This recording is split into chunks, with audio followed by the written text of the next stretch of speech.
جو دوست مدینہ شریف حاضری کے خواہش مند ہوں اور انہیں یہ جی چاہتا ہو کہ کبھی ان کی قسمت کا ستارہ بھی چمکے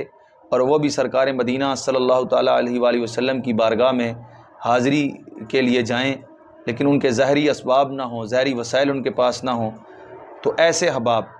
جو حاضری اور حضوری کی سچی خواہش رکھتے ہوں اور ظاہری طور پر وسائل اور اسباب نہ ہوں، ان کے لیے یہ بہت ہی پیارا، بہت ہی خوبصورت، نہایت ہی مجرب یہ درود پاک ہے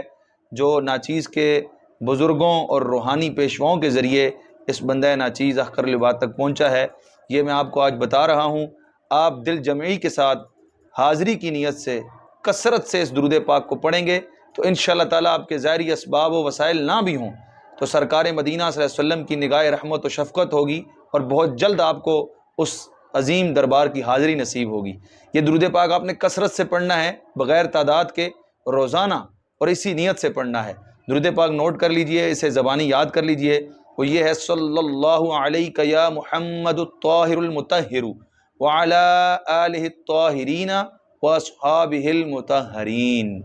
یہ درود پاک ہے، اسے آپ یاد کر لیجئے اور کثرت سے اس درود پاک کو پڑھیے حاضری اور حضوری کی نیت سے۔ انشاءاللہ تعالی